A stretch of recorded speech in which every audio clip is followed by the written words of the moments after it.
Adís Abeba, 29 de junio, F. Después de más de 7 meses de guerra, el gobierno federal de Etiopía declaró este lunes un alto el fuego unilateral en la ofensiva armada que mantiene contra la región norteña de Tigray, una noticia esperanzadora para la posible resolución de un conflicto que ha dejado miles de muertos. Estas son las claves para comprender lo que ha ocurrido desde noviembre pasado, cuando estalló la guerra, hasta ahora en el conflicto de Tigray. 1. Una promesa democrática tras años de autoritarismo. Tras una historia marcada por regímenes autoritarios, los etíopes y la comunidad internacional celebraron como una promesa democrática la llegada al poder en abril de 2018 del primer ministro, Abiy Ahmed, después de años de revueltas populares que forzaron la dimisión del anterior mandatario. Durante las últimas 3 décadas, esta nación africana había sido gobernada por el Frente Democrático Revolucionario Etíope, EPRDF, una coalición de 4 partidos alineados con las etnias mayoritarias y dominada por el Frente Popular de Liberación Tigray, FPLT, que ejerció el poder con mano de hierro contra la disidencia. Abiy inició su mandato con una cascada de medidas democratizadoras como la legalización de partidos opositores o la firma de un histórico acuerdo de paz con la vecina Eritrea que le valió el Premio Nobel de la Paz en 2019,2. Entre el centralismo y el federalismo étnico hasta la llegada de Abiy al poder, Etiopía funcionó con un sistema de federalismo étnico, basado en teoría en una representación igualitaria de las etnias de este país, de unos 110 millones de habitantes, que son más de 80 entre las cuales, los oromos 35%, y los amharas 30%, son mayoritarios, seguidos de los tigriñas, algo más del 7%. Abiy, primer líder del país de líder de raíces oromas, es partidario, sin embargo, de una política de unidad nacional y más centralista, lo que le llevó a refundar el EPRDF en el Partido de la Prosperidad, PP, intentando extirpar el etnicismo de la política. Asimismo, el mandatario forzó la dimisión de muchos altos cargos tigriñas, tanto militares como políticos, en una deriva progresiva de criminalización de este pueblo, según expertos. Frente a estos movimientos, el FPLT no quiso integrarse en el nuevo partido y se retiró a su feudo, la región de Tigray, que destaca por una fuerte identidad nacional. Desde entonces, las tensiones entre Adís Abeba y Tigray no hicieron más que escalar. 3.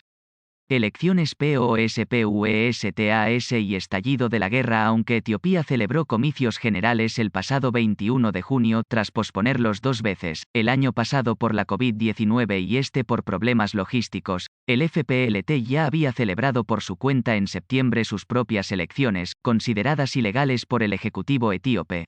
Por si fuera poco, la formación tigriña dejó de reconocer cualquier autoridad federal desde el 5 de octubre de 2020, fecha en que vencía, teóricamente, el mandato de Abiy. Así, después de meses de tensiones, las hostilidades explotaron finalmente el pasado 4 de noviembre, cuando Abiy lanzó una ofensiva armada contra el FPLT después de que las fuerzas tigriñas atacaran una base militar federal. El primer ministro declaró la victoria apenas un mes después, tras la toma de Mekele, la capital regional, pero la guerra ha continuado, pese a la presión internacional para el cese de las hostilidades. La contienda, además, adquirió un carácter regional con la implicación de las fuerzas de la vecina Eritrea, que el mandatario etíope no admitió hasta el 23 de marzo, acusadas de graves violaciones de derechos humanos. 4.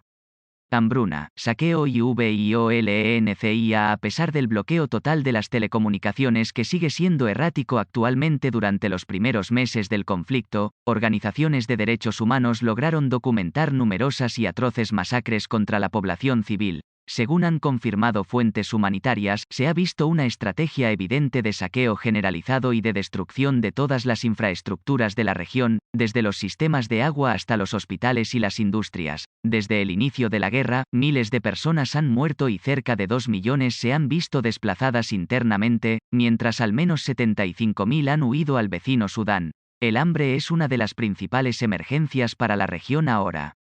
Según la ONU, más de 350.000 personas se encuentran en condiciones de catástrofe humanitaria, o hambruna, algo que el gobierno etíope niega, el nivel más alto de inseguridad alimentaria. Se trata de la peor cifra en el mundo a día de hoy y durante la última década, desde la hambruna que asoló Somalia en 2011.